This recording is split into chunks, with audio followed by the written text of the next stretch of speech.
Olá, hoje é dia 15 de janeiro e hoje nós vamos falar sobre o capítulo 14 do Evangelho segundo escreveu Mateus. E você é o nosso convidado a se juntar a essa leitura bíblica, a buscar conhecer um pouco mais desse nosso Deus que é infinito em conhecimento, em graça e misericórdia. O capítulo 14, ele fala basicamente de três assuntos principais: da morte de João Batista, da primeira multiplicação de pães e peixes que Jesus fez, e fala também de uma parte em que Jesus andou por sobre as águas, andou sobre o mar. Na primeira parte aqui que nós vamos conversar, fala a respeito da morte de João Batista. E a primeira coisa que eu queria falar aqui sobre esse assunto é trazer a diferença, para algumas pessoas que estão tendo um primeiro contato com a Bíblia. Pode haver algum tipo de confusão entre João Batista, que foi um profeta, cuja missão era anunciar a vinda do Messias. João Batista foi o último dos profetas do Antigo Testamento, ainda que ele apareça no Novo Testamento. E o outro é o João, que não é o João Batista, mas é o João que escreveu o Evangelho de João. Nós temos 4 evangelhos: Mateus, Marcos, Lucas e João. Esse João que escreveu o Evangelho não é o João Batista de que fala esse capítulo. Esse João do Evangelho é um discípulo de Jesus. Foi Jesus quem o chamou a segui-lo. O João Batista veio para anunciar profeticamente que estava chegando o Messias. Nós falamos dele principalmente nos capítulos 3 e 11, mas também em outros capítulos. João Batista, ele veio anunciar, trazer a mensagem: se arrependam dos seus pecados, porque está chegando o reino dos céus, o Messias está chegando. Depois João Batista batizou Jesus, viu a voz que desceu dos céus sobre ele, dizendo: este é o meu filho amado em quem tenho prazer. E este João Batista foi preso. Quando João Batista foi preso, é dessa parte que fala aqui. Por que João Batista foi preso? Porque ele acusou que o rei Herodes estava casado com a mulher do seu irmão. Ele acusou Herodes e disse que Herodes estava em adultério. Isso está descrito aqui no versículo 4. Pois João lhe dizia: não te é lícito possuí-la. Possuí-la quem? Herodias, mulher de Filipe, seu irmão, como está aqui no versículo 3. Então as pessoas tinham medo de dizer isso ao rei, mas João Batista, sendo um profeta, ele não mediu palavras. Ele chegou para o rei e disse: olha, rei, tu está em pecado, tu está casado com essa mulher, essa é a mulher do teu irmão, e não te é lícito possuí-la. Foi o que o rei fez? Jogou João Batista no cárcere, mandou prendê-lo. Só que o rei, ele só mandou prender João Batista porque ele foi desonrado publicamente, ainda que ele estivesse errado e em pecado. Porém, o rei não matou João Batista. O rei deixou ele lá preso. Tinha que fazer alguma coisa. Mas a gente percebe na leitura dos evangelhos que o rei Herodes, ele acreditava, ele reconhecia o ministério profético de João Batista. Ele tinha algum medo de João Batista porque ele sabia que João Batista era um homem de Deus. Ainda que ele não fosse um homem de Deus, ele reconhecia João Batista como um profeta. É tanto que ele permitia que os discípulos de João Batista visitassem João Batista, conforme está descrito no capítulo 11. João Batista se comunicava com Jesus por meio de seus discípulos que o visitavam na prisão. E é diante desse medo, reconhecendo João Batista como um profeta de Deus, que começa aqui o capítulo 14, né? Diz assim: por aquele tempo, ouviu o tetrarca Herodes a fama de Jesus e disse aos que o serviam: este é João Batista. Ele ressuscitou dos mortos e por isso nele operam forças miraculosas.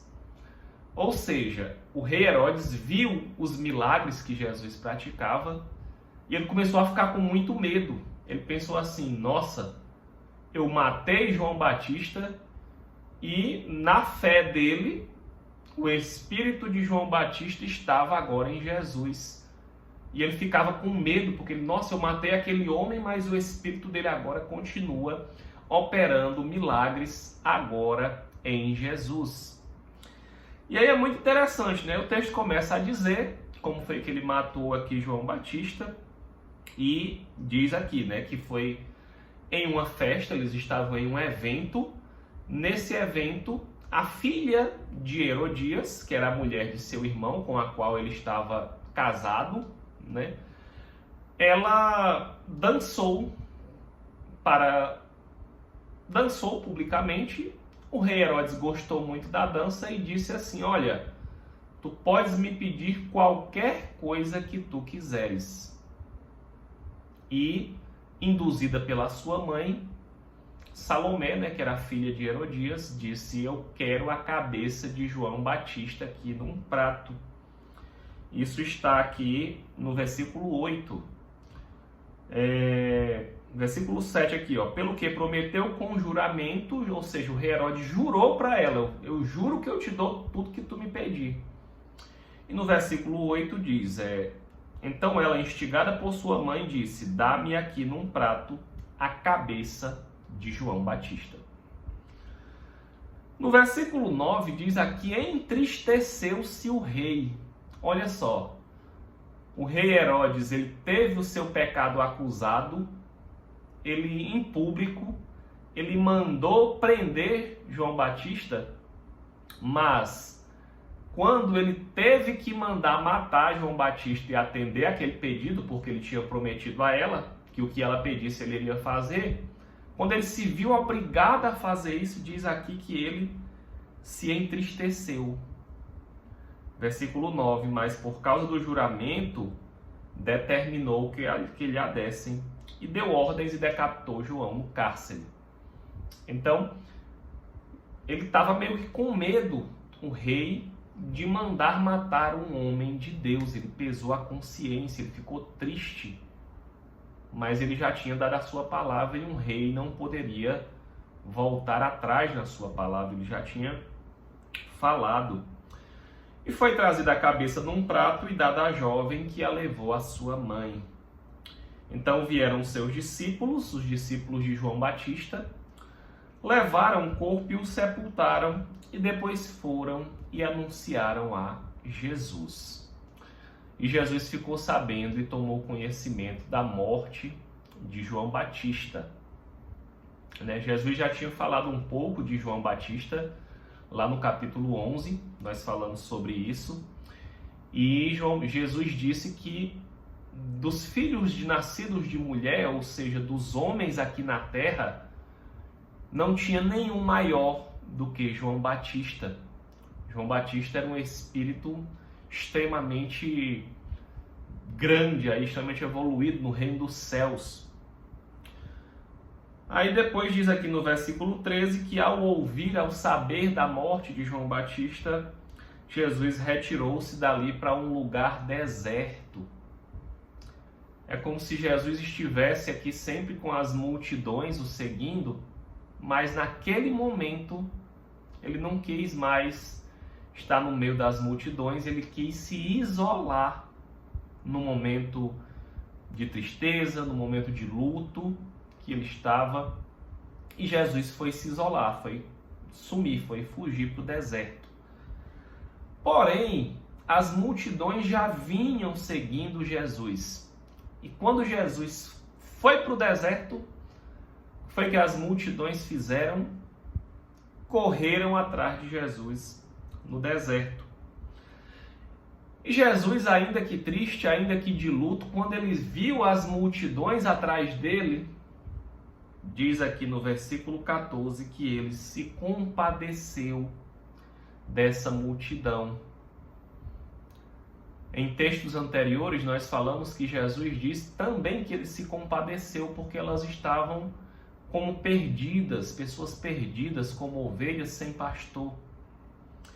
E aqui diz que Jesus se compadeceu e curou todos os seus enfermos. Só que Jesus tinha se deslocado da cidade para um lugar deserto. E o dia foi se passando. Fala aqui no versículo 15 que ao cair da tarde já começou a escurecer. E como começou a escurecer, os discípulos disseram: Jesus, já começou a tá escurecendo. Manda essas pessoas para casa para que elas passem nas aldeias e comprem o que comer, senão elas vão ficar com fome. Porque elas não têm o que comer. Como é que nós vamos alimentar? Mas Jesus disse para os discípulos: não precisa despedir essas pessoas. Vocês podem dar a elas o que comer. Aí os discípulos: mas o que nós vamos dar para essas pessoas comer? Tudo que nós temos são 5 pães e 2 peixes. Isso está descrito no versículo 17. Nós só temos 5 pães e 2 peixes. Como nós vamos alimentar toda essa multidão? Os discípulos nem sabiam o que Jesus estava para fazer. Jesus disse: trazei a mim o que vocês têm, esses 5 pães e 2 peixes. Então Jesus pegou esse alimento, ainda que pouco, Jesus ergueu, abençoou, deu graças, abençoou o alimento e diz aqui que, tendo partido os pães, deu aos seus discípulos e os seus discípulos às multidões. Versículo 20. Todos comeram e se fartaram, e dos pedaços que sobejavam ainda recolheram, ainda sobraram 12 cestos cheios. E os que comeram foram cerca de 5.000 homens, além de mulheres e crianças. Essa parábola nos ensina a orar, nos ensina a abençoar os alimentos que Deus nos dá. Isso está na oração do Pai Nosso também. Pão nosso de cada dia nos dai hoje. E o pão que Deus nos dá, Jesus tinha esse hábito de erguer o alimento, de dar aqui, pegar o alimento e erguer a Deus, abençoar o alimento. Quantas vezes nós colocamos o alimento na boca e não agradecemos a Deus? Não temos gratidão pelo pão nosso de cada dia. Aqui Jesus nos ensina também que mesmo eu tendo pouco, se eu dividir o meu alimento, isso atrai os milagres de Deus na minha vida, E às vezes quem menos tem é quem mais divide o seu alimento. E diz aqui que 5.000 homens foram alimentados, além de mulheres e crianças. Dizem que aqui pelo menos 20 a 25 mil pessoas foram alimentadas, se a gente considerar que estes homens estavam com suas famílias, com suas esposas, com seus filhos. Considerando uma família de pelo menos 4 pessoas, muitas pessoas foram alimentadas aqui por este milagre. E o Deus que nos provê as bênçãos espirituais aqui também está nos mostrando que Ele é capaz de prover o alimento físico, o alimento do corpo. Ele é o nosso provedor. Deus é o Senhor que é o nosso provedor e que nos provê o alimento e o pão nosso de cada dia. Na terceira parte aqui do capítulo 14 de Mateus, Jesus vai andar sobre o mar. Logo a seguir, compeliu Jesus a embarcar e passar adiante dele para o outro lado. Logo a seguir, depois que todas as pessoas foram alimentadas, Jesus mandou os discípulos dele entrarem num barco e ir novamente para o outro lado da margem. E despedidas as multidões, subiu ao monte a fim de orar sozinho. E caindo a tarde, lá estava ele só. Agora sim, Jesus finalmente conseguiu se isolar das multidões, despediu os seus discípulos e aqui diz que ele foi orar sozinho.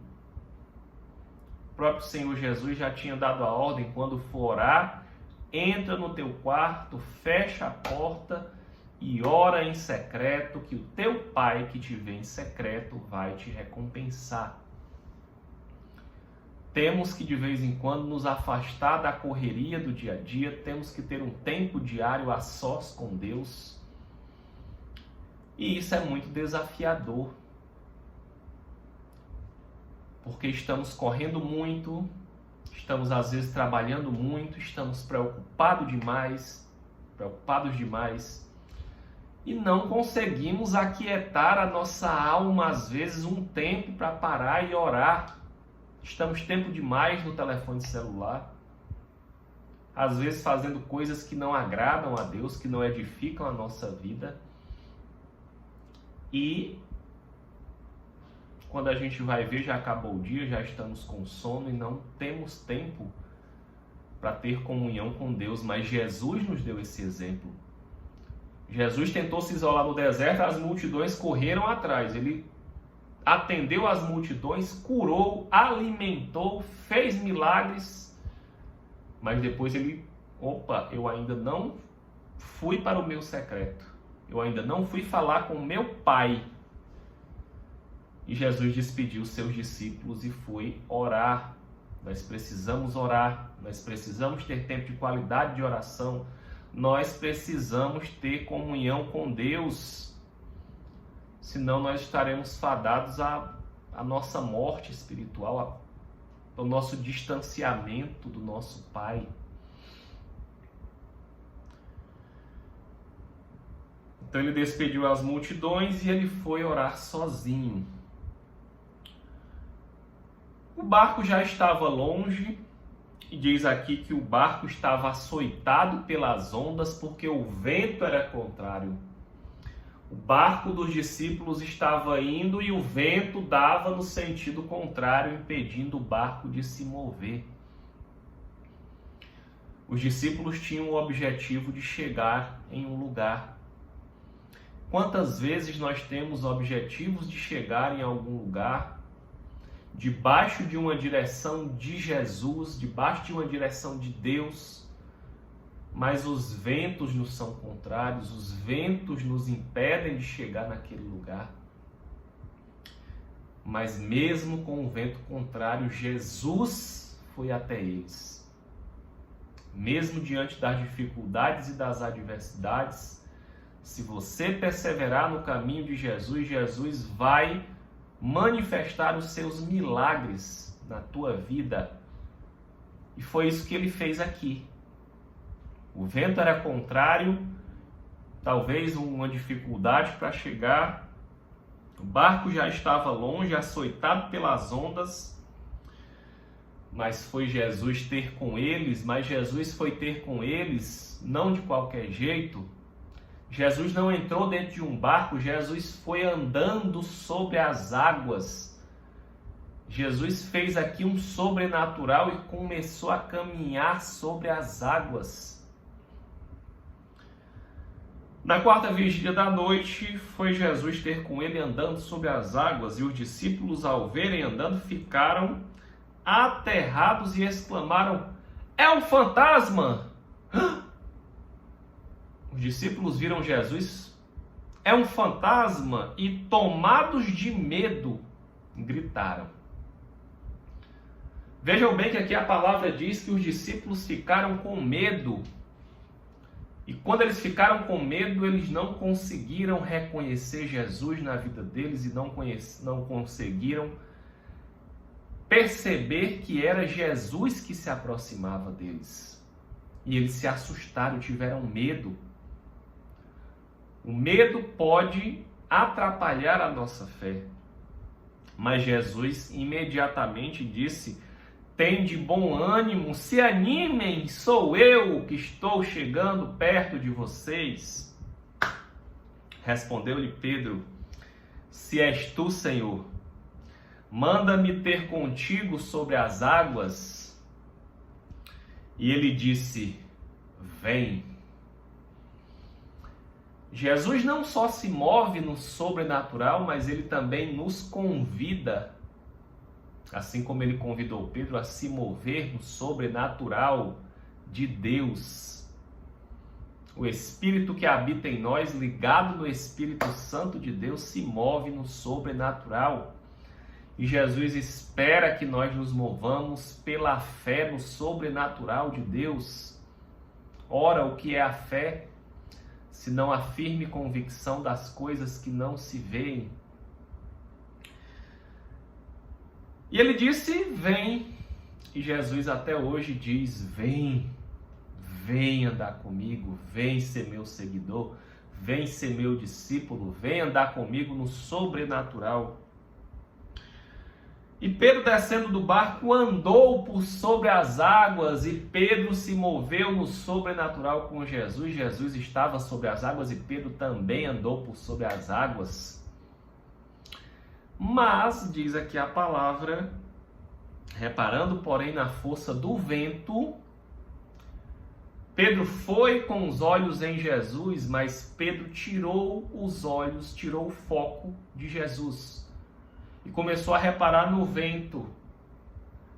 Quando ele perdeu o foco de Jesus, ele ficou com medo. Não perca o foco da caminhada com Cristo. Pedro perdeu o foco em Jesus. Pedro ficou com medo, diz aqui a palavra. Quando eles viram Jesus, eles tiveram medo. É um fantasma.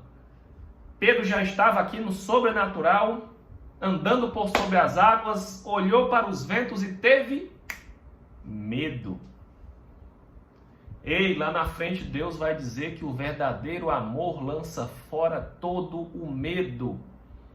O medo é contrário à nossa fé. O medo quer paralisar a nossa fé. O medo não provém de Deus. O medo vem do diabo, do maligno na tua vida. Lança fora todo o medo. Jesus não quer que nós vivamos com medo de nada. Reparando, porém, na força do vento, teve medo, e começando a submergir, Pedro começou a afundar porque teve medo e disse: "Salva-me, Senhor! Salva-me, Senhor, que eu estou afundando." E Jesus estendeu a mão e disse: "Homem de pequena fé, por que duvidaste?" Homem de pequena fé, não foi eu que te mandei? Não fui eu que te disse: vem andar sobre as águas, vem se mover? Homem de pequena fé. Subindo ambos ao barco, cessou o vento. E os que estavam no barco fizeram o quê? O adoraram. Jesus é digno da nossa adoração. Os que estavam no barco o adoraram a Jesus. Nós devemos adorar Jesus porque Jesus é Deus. Deus é a única pessoa digna de nossa adoração. E nós adoramos Jesus porque nós reconhecemos que Jesus é Deus. E foi exatamente isso que os discípulos fizeram aqui. Versículo 33. O adoraram dizendo: verdadeiramente tu és o Filho de Deus. E novamente os discípulos aqui reconheceram a divindade do Filho de Deus. E você? Já reconheceu a divindade do Filho de Deus? Já o confessou como Senhor e Salvador da tua vida? O que é que te impede de se aproximar mais de Deus? O que é que está te impedindo de se achegar a mais junto dele, de buscá-lo mais em oração, de ler a palavra de Deus todos os dias? No finalzinho aqui diz que Jesus finalmente chegou do outro lado, nesse barco que Jesus encontrou com eles por sobre as águas. Quando ele chegou lá, mandaram avisar a todos daquela terra e trouxeram todos os enfermos. E pediram a Jesus aqui que pudessem tocar pelo menos na orla das suas vestes. E todos os que os tocaram ficaram sãos. As pessoas juntaram todos os doentes quando chegaram do outro lado da margem e disseram: a gente só quer tocar na orla da tua veste. Essa história nos lembra alguma coisa. Lá atrás nós falamos de uma mulher do fluxo de sangue também, que está no capítulo... Não vou lembrar agora aqui qual é o capítulo, mas tem uma mulher aqui do fluxo de sangue também, que ela vai estar com sangramento há 12 anos. Ela disse: se eu ao menos tocar na veste de Jesus, eu serei curada. Foi a mesma coisa aqui que aconteceu nesse povoado. As pessoas tocavam na roupa de Jesus, na veste, e diz aqui que todas elas foram curadas. Todas ficaram sãs.